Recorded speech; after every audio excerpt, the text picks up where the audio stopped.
გახსნილად ვაცხადებთ ჩვენს ტრადიციულ რუბრიკას ტურიზმზე და მოგზაურობაზე, რომელსაც ყოველ ორშაბათს ვინგლეთთან და იკონსულთან ერთად წარმოგიდგენთ. ანა კირკიტაძე, ვინგლეთის დამფუძნებელი და თინეთინ გოგუაძე, იკონსულის დამფუძნებელი, უკვე ჩვენთან ერთად არიან და როგორც ვიცი, დღევანდელი გადაცემისთვის მათ მოამზადეს თემა მაროკოში მოგზაურობასა და პროცედურებზე, რაც საქართველოსთან გასამგზავრებლად გჭირდება. დეტალებს კი უკვე ჩვენი რუბრიკის წამყვანებისგან მოვისმენთ. დილა მშვიდობისა. დილა მშვიდობის. მოგესალმებით სავიზო ცენტრი იკონსულისა და ტურისტული კომპანია ვინგლეთის სახელით. დღეს ვისაუბრებთ მაროკოს სავიზო პროცესებზე და სამოგზაურო რჩევების შესახებ. მაროკოს პასპორტის მფლობელებს 38 ქვეყანაში შეუძლიათ მოგზაურობა უვიზოთ, 115 ქვეყანაში კი ვიზა სჭირდებათ ელექტრონული, 42 ქვეყანა ასევე საჭიროა ხოლმე, 4 ქვეყანაში სტიკერ და on-arrival ვიზაც. უშუალოდ მაროკოსში მოგზაურობას რაც შეეხება, ქვეყანაში უვიზოთ შესვლა 73 ქვეყნის მოქალაქეს შეუძლია. ვიზა კი 120 ქვეყნის მოქალაქეს სჭირდება, მათ შორის საქართველოსაც. თინა, გამარჯობა პირველ რიგში. რა გზები არსებობს მაროკოს ვიზის მისაღებად? მაროკოს ვიზის მისაღებად არსებობს 3 გზა. პირველი ეს არის ელექტრონული გამარტივებული ვიზა, რომელსაც სტიკერ ვიზას და ასევე არსებობს სტიკერ ვიზა, რომელსაც ვიღებთ პოლონეთში, კერძოდ ვარშავაში არსებულ საკონსულოში. და სტიკერ ვიზა ჯგუფებისთვის, რომლებიც გამონაკლის შემთხვევაში ადგილზე ჩასვლის გარეშე გაიცემა. განვიხილოთ, მოდი თითოეული მათგანი, უფრო მეტი რომ მოგიყვეთ თითოეულის შესახებ, როგორ ხდება და როგორ შეიძლება რომ ავიღოთ. მაროკოს ელექტრონულ ვიზაზე განაცხადის გაკეთება შეუძლია აპლიკანტს იმ შემთხვევაში, თუ მას აქვს ამერიკის, ავსტრალიის, კანადის, იაპონიის, ნორვეგიის, ახალი ზელანდიის, ირლანდიის, ბრიტანეთის ან შენგენის ქვეყნების მოქმედი ვიზა, რომელიც ვალიდურია 90 დღეზე მეტი პერიოდით და არის მრავალჯერადი, ანუ მულტი, რასაც ვეძახით. რაც შეეხება უშუალოდ სავიზო პროცესს, ელექტრონული ვიზის მიღების პროცესი მიმდინარეობს შემდეგნაირად. პირველ რიგში ოფიციალურ ვებგვერდზე ვამოწმებთ, გვაქვს თუ არა უფლება ელექტრონულ ვიზაზე განაცხადის გაკეთების. თუ ვაკმაყოფილებთ პირობებს, ამის შემდეგ უკვე ავსებთ აპლიკაციას და ტვირთავთ შემდეგ დოკუმენტებს. ფერად ფოტოსურათს 3.5 4.5-ზე, პასპორტის ფერად ასლს, საცხოვრებელ ნებართვას ან ვიზის ასლს, იმ შემთხვევაში თუ ბიზნეს ვიზიტით გსურს გამგზავრება, ასეთ დროს გჭირდებათ მოწვევა ან მოწვევის შესაბამისი დოკუმენტი. დოკუმენტების ატვირთვის შემდეგ ადასტურებთ განაცხადს და იხდით სავიზო მოსაკრებელს. გაითვალისწინეთ, რომ განაცხადის დადასტურების შემდეგ რაიმე სახის ცვლილება ან თანხის დაბრუნება შეუძლებელია. განაცხადის დადასტურება არის ბოლო ეტაპი, რის შემდეგაც ველოდებით პასუხის მიღებას. ექსპრეს ვიზის შემთხვევაში პასუხი 24 საათში მოდის, სტანდარტული ვიზის განაცხადის შემთხვევაში კი 72 საათი სჭირდება. თუმცა გასათვალისწინებელია, რომ შაბათ-კვირასა და დასვენების დღეებში განაცხადი არ მუშავდება. გარდა ამისა, იმ შემთხვევაში თუ განაცხადი იქნება არასრული ან არასწორი ინფორმაცია გექნებათ მითითებული, მის დამუშავებას შედარებით მეტი დრო სჭირდება და შესაბამისად შესაძლებელია, რომ მიიღოთ უარი ან პასუხი საერთოდ არ გაიცეს. მაროკოს ელექტრონული ვიზა განკუთვნილია მხოლოდ ერთჯერადი შესვლისთვის და დარჩენისვა და იქ ადგილზე არ ხანგრძლივდება ხოლმე და აქვს 30 დღე. აპლიკანტს არ აქვს უფლება ვიზის გაგრძელება ადგილზე მოითხოვოს, მან უნდა დატოვოს მაროკოს ტერიტორია, რათა მიიღოს ახალი ვიზის განაცხადის უფლება. 18 წლამდე ასაკის არასრულწლოვანი, რომელსაც აქვს ელექტრონული ვიზა, მაროკოში შესვლას შეძლებს მხოლოდ მშობელთან ან კანონიერ წარმომადგენელთან ერთად. ელექტრონული ვიზა გაიცემა მხოლოდ ტურიზმის ან ბიზნეს ვიზების ვიზიტის დროს, მათ აქვთ უფლება და რაიმე გარემოებით მოითხოვოს მაროკოში ცხოვრების ნებართვა, ამის შესაძლებლობა სამწუხაროდ არა.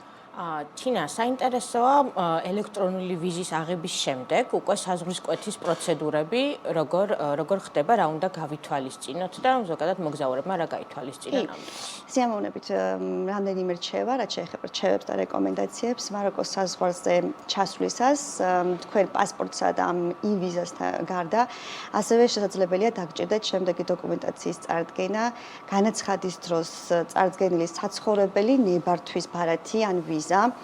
უკან შენს ქვეყანაში დასაბრუნებელი ბილეთი, შეიძლება დაგჭირდეთ ფინანსური სახსრების დამადასტურებელი საბუთი, რაშიც მოიაზრება საერთაშორისო საბანკო ბარათი ან ნაღდი ფული, რომელიც შეიძლება იყოს 70 евро ერთ დღეზე თითეული პირის და ასევე სამოგზაურო დაზღვევა, რომელიც მოიცავს თქვენი დარჩენის სრულ პერიოდს. ასევე დარწმუნდით, რომ თქვენი ვიზის მოქმედების ვადები ემთხვევა თქვენს მოგზაურობის გეგმას, არ გადააჭარბებთ თითოეულის დარჩენის ვადას, რადგან ამას შეიძლება გამოიწვიოს ვიზის გაუქმება ან სამომავლოდ შემდეგი შეზღუდვები. ანუ მეორე ტიპის ვიზა, რაც თქვით არის სტიკერ ვიზა და ამასთან დაკავშირებით რა რჩევებს მოგცემთ? კი, რაც შეეხება სტიკერ ვიზას, ანუ ვიზა, რომელიც პასპორტში იკვრება, ტურისტული სტიკერ ვიზის პროცესი შემდეგნაირად მიმდინარეობს. მაროკოს ტურისტული ვიზის მისაღებად ვარშავაში არსებულ მაროკოს სამეფოს საკონსულოში ვიზიტისთვის ელექტრონულ პოსტას ვიწერებით. ამის შემდეგ ვტვირთავთ მოთხოვნილ დოკუმენტაციის დასკანერებულ ვერსიას თავისი დასახელებებითა და თანმიმდევრობით. ჯამურად მათი ზომა არ უნდა აღემატებოდეს 10 მეგაბაიტს. დოკუმენტების ატვირთვის შემდეგ საკონსულო დაგიბარებთ პასუხისთვის და დაგინიშნავთ თარიღს გასაუბრებისთვის. თუმცა თუ მანამდე რაიმე შემოწმება, შესწორება ან დამატება არის საჭირო, აუცილებლად უნდა გადაიგზავნოს. გასაუბრებაზე უნდა ჩახვიდეთ პირადად და ვიზას გასცემენ იმავე დღეს, დაახლოებით 3-4 საათში. საკონსულოში წარსადგენად დაგჭირდებათ შემდეგი დოკუმენტები. პირველი ეს არის პასპორტი, ორიგინალი და მისი ასლი, რაიდი ბარათი, რეზიდენტ ბარათი, ასეთი არსებობის შემთხვევაში. მესამე ამოწმებს ასევე საბანკო ამონაწერს ბოლო 3 თვის, სამსახურიდან ცნობა, რომელიც რომელშიც ასახულია თქვენი ანაზღაურება. მეხუთე ეს არის სამოგზაურო დაზღვევა, სამედიცინო. მეექვსე მოწვევა, რომელიც ბიზნეს ვიზიტის შემთხვევაში დაგჭირდებათ ასეთის არსებობის შემთხვევაში და აუცილებლად უნდა იყოს მაროკოში რეგისტრირებული კომპანიიდან და აუცილებლად ესეც მნიშვნელოვანია და რომ უნდა იყოს ლეგალიზებული. მეშვიდე ეს არის შევსებული სავიზო აპლიკაცია ხელმოწერითა და დათარიღებით. მერვე ფოტოსურათი JPG ფორმატით ბიომეტრიული.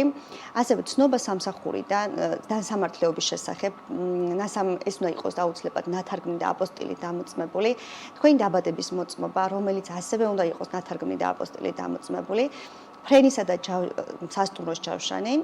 აპლიკაციის საკონსულოს მხრიდან დანიშნულ დროს გასაუბრებისას ჩადიხართ პოლონეთში საბუთების წარსადგენად და სავიზო მოსაკრების გადახდა ხდება იქ ადგილზე ეროვნულ ვალუტაში, რადგანაც პოლონეთზე ვსაუბრობთ, ეს არის ზლოტი და მისი ღირებულება არის 152 ზლოტი ნაღდი ანგარიშწორებით.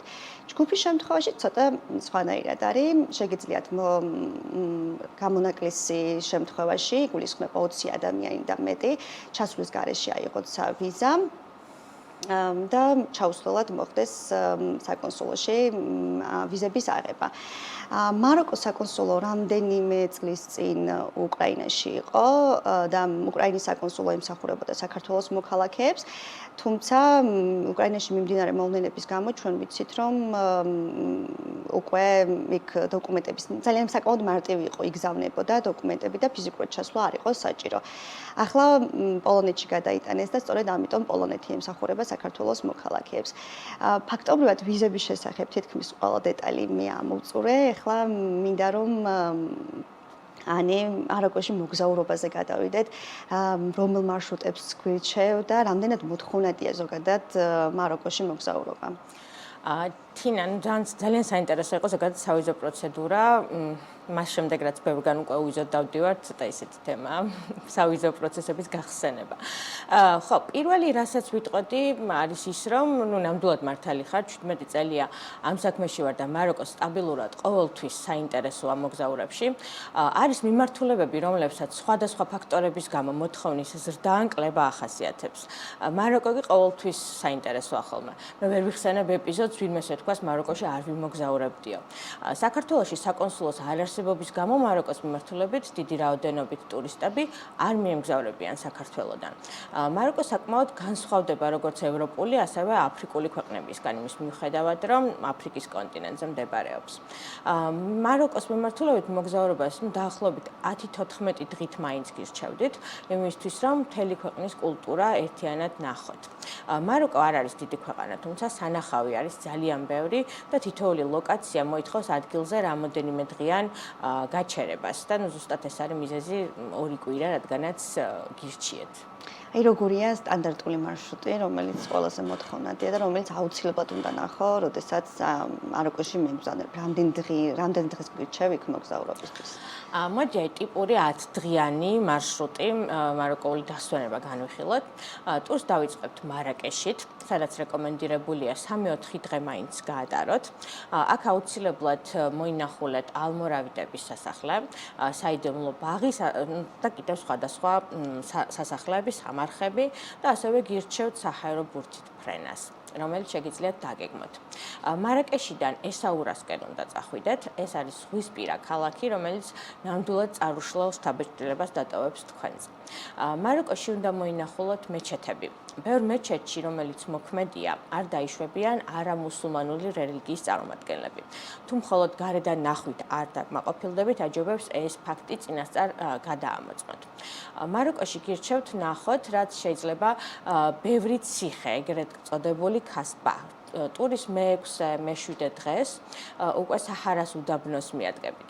უდაბნოში შეგიძლიათ კომფორტულ აუზიან სასტუმროში იცხოვროთ, ანუ თავი ნამდვილ ოაზისში იგრძნოთ ამ სიტყვის პირდაპირი გაგებით. საჰარაში, რაც აუცილებლად უნდა ნახოთ, ეს არის მზის ამოსვლა. იმის მიუხედავად, რომ დილის 6-ის ნახევრისთვის მოგიწევთ უკვე რომ მზად იყოთ და აკლემით დაიძრათ ადგილისკენ, სადაც უდაბნოში მზის ამოსვლას ნახავთ. შემდეგი გაჩერება ფეზია. აქ 2-3 დღე უნდა გაატაროთ. ფესში გიდების დეფიციტია. აქ კი აუცილებლად დაგჭირდებათ. აუცილებლად წინასწარ უნდა დაჯავშნოთ გიდის მომსახურება. ფეზი კონტრასტების და სხვადასხვა სურნელის ქალაქია. თავიდან შეიძლება იფიქროთ, რომ გაგიჭირდებათ გაძლება. თუმცა 5-10 წუთში შეეჩვევით. შემდეგი გაჩერება ჩეფჩაუენია. ლურჯი ქალაქი. ეს ალბათ მაროკოში ყველაზე სანახაობრივი და დასამახსოვრებელი ადგილია. აქ უბრალოდ ისაირნეთ ქუჩებში და ამის შემდეგ უკვე რაბატსა და კასაბლანკაში გადაინაცვლეთ. დასაბრუნებელი ფრენა კი კასაბლანკადან შეიძლება რომ დაიგეგმოს. საჰაერო ბურთით მოგზაურობაც ძალიან კარგი იყო და ლურჯი ქალაქიც მართლაც დასამახსოვრებელია. ზოგადად როგორ უნდა მოხვდეთ მაროკოში, რომელი ქალაქში არის უფრო საინტერესო პირდაპირ რეისები ჩვენ ვიცით რომ არ გვაქვს. აი რომელი კომბინაციები არსებობს მაროკოში მოსახვედრად? აი, როგორც წეღანაც თქვი, ზოგადად იდეალურია ერთ ქალაქში ჩასვლა და მეორედან გამოფრენა, როგორც არის პირობითად მარაკეში ჩაფრენა და კასაბლანკადან დაბრუნება. საბედნიეროდ შესაძლებელია ერთი ტრანზიტით მოხვედრა მარაკეში და შემდეგ კასაბლანკადან დაბრუნება. ორმხრივი ავიაბილეთის ღირებულება დაახლოებით 1500 ლარის ფარგლებშია. სასტუმროებს რაც შეეხება, მაროკოში წინასწარ გაწერილი ტურით გამგზავრებას გირჩევთ, სადაც გათვალისწინებული იქნება სასტუმროები, გიდის მომსახურება, ტრანსპორტირება და შესასვლელი ბილეთები. ასეთი ტურის ღირებულება ჯგუფურ ტურში დაახლოებით $1500 ფარგლებშია ერთ ადამიანზე. ინდივიდუალური დაჯავშნის შემთხვევაში დაახლოებით 20-30%-ით მეტი გამოდის. გიდის მომსახურების გარეშე თავისთავად, იმიტომ ცალკე გიდის მომსახურებას უკვე დამატებით ხარჯები უკვე ინდივიდუალურად ემატება აღარ იყოფა ჯგუფის წევრების რაოდენობაზე. ჩვენ ტურიზმის სფეროში ხშირად ვახსენებთ ხოლმე, რომ არსებობს ცუდი ამინდი, არსებობს ცუდი ჩაცმულობა. და ამიტომ ყოველთვის ჩვენს ყველა გადაცემაში აუცილებლად უნდა გკითხოს სეზონურობა. აი მაროკოს თუ ახასიათებს სეზონურობა და როდის არის კარგი იქ მოგზაურობა? ну, რა თქმა უნდა, როგორც ყველა ქვეყანას, მაროკოსაც ახასიათებს სეზონურობა. მაროკოს სტუმრობისთვის იდეალური პერიოდი გაზაფხული და შემოდგომაა.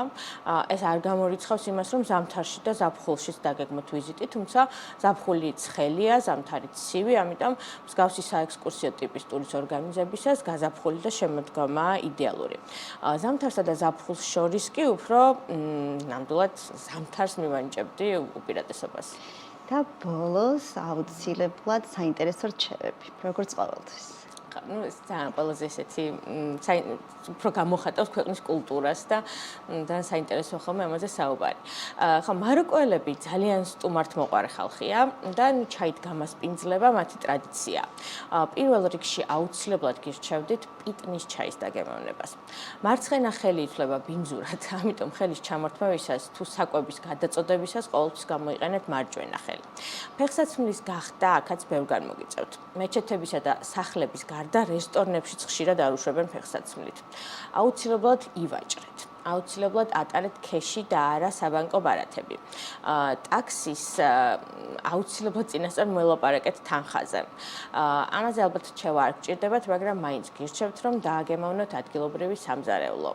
მოერიდეთ ონკანის წყალს. ისლამი კი მაროკოში ძალიან ისეთ გამოხატული და დომინანტი რელიგიაა. ის უნდა დააფასოთ და უნდა მიყვეთ მის წესებს, რომელსაც ისლამი გთხოვთ, განსაკუთრებით რელიგიურ ადგილებში. თიფიკი მომსახურების დაახლოებით 10% გაითვალისწინეთ. დღეისთვის პრინციპში სულ ეს იყო. ჩვენი შემდეგი რუბრიკა სინგაპურის შესახებ გვექნება. ჩემი ერთ-ერთი ყველაზე საყვარელი ქვეყანაა და ბევრ საინტერესო რჩევას მოგცემთ და აუცილებლად გვიყვართ. მადლობა ტრადიციულად ძალიან საინტერესო ინფორმაციების გაზიარებისათვის და რამდენიმე წუთიანი მოგზაურობისთვის ამჯერად მაროკოში. მადლობა კიდევ ერთხელ ანა კირკიტაძეს და ჩვენს რუბრიკის სტუმრებს თინათინ გოგუაძეს.